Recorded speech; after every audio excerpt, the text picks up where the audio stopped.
Hi friends, అందరు ఎలా ఉన్నారు? బాగున్నారా? నేనైతే మస్తున్నానండి. ఏం చేస్తున్నారు?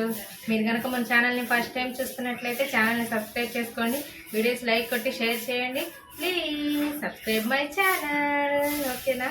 ఈరోజు నేను చికెన్ కర్రీ ట్రై చేస్తాను అనమాట. సో ఎలా వచ్చిందో మీరే కామెంట్ సెక్షన్లో కామెంట్ చేయండి.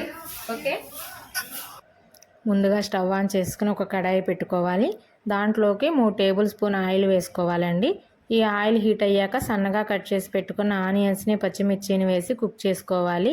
ఇవి ఒక 5 మినిట్స్ కుక్ అయ్యాక ఒక మీడియం సైజు టమాటోని తీసుకుని కట్ చేసుకుని వేసుకోవాలి.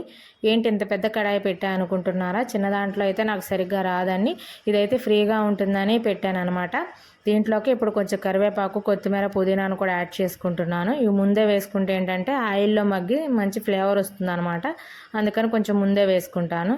నెక్స్ట్ వచ్చేసి దీంట్లోకి 2 టేబుల్ స్పూన్ వరకు అల్లం వెల్లుల్లి పేస్ట్ యాడ్ చేసుకుంటున్నాను. ఈ అల్లం వెల్లుల్లి పేస్ట్ అనేది అప్పుడే ఫ్రెష్గా వేసుకుంటే కనుక కర్రీకి మంచి టేస్ట్ వస్తుంది అనమాట. అల్లం వెల్లుల్లి పేస్ట్ పచ్చివాసన పోయేంత వరకు ఉడికించుకున్నాక శుభ్రంగా కడుక్కున్న చికెన్ని వేసుకోవాలండి. ఈ చికెన్ని మనం నిమ్మకాయ సాల్ట్తో క్లీన్ చేసుకుంటే ఆ స్మెల్ అనేది రాకుండా ఉంటుంది. ఇలా చికెన్ని వేసుకున్నాక మొత్తం ఒకసారి కలిపి 2 to 3 మినిట్స్ కుక్ చేసుకోవాలన్నమాట. కుక్ చేసుకున్నాక దాంట్లోకి కొంచెం చిటికెడ పసుపు యాడ్ చేసుకుంటున్నాను.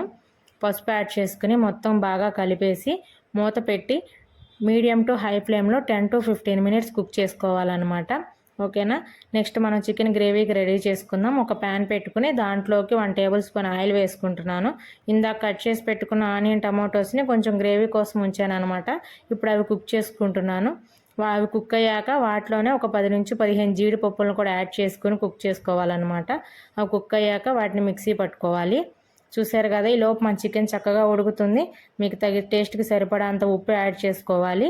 ఉప్పు యాడ్ చేసుకున్నాక మొత్తం ఒకసారి కలిపేసి మూత పెట్టి ఒక మీడియం టు లో ఫ్లేమ్లో ఒక 10 మినిట్స్ కుక్ చేయండి. ఈలోపు మనం ఆ మిశ్రమాన్ని మిక్సీ పట్టుకుందాము గ్రేవీ కోసం. చూసారు కదా, మన చికెన్లోంచి వాటర్ బయటకు వస్తూ చక్కగా కుక్ అవుతుంది. ఒక 50% చికెన్ కుక్ అయినప్పుడు టేస్ట్కి సరిపడా అంత కారం యాడ్ చేసుకోవాలి. నేనైతే 2 టేబుల్ స్పూన్ కారం యాడ్ చేసుకున్నాను. అలా మొత్తం ఒకసారి తిప్పి మూత పెట్టి ఒక 5 మినిట్స్ హై ఫ్లేమ్లో కుక్ అవ్వనివ్వండి. చూసారు కదా, మన చికెన్ చక్కగా ఉడుకుతుందనమాట. ఇప్పుడు దాంట్లోకి మనం ఇందాక రెడీ చేసి పెట్టుకున్న ప్యూరీని వేసుకోవాలి.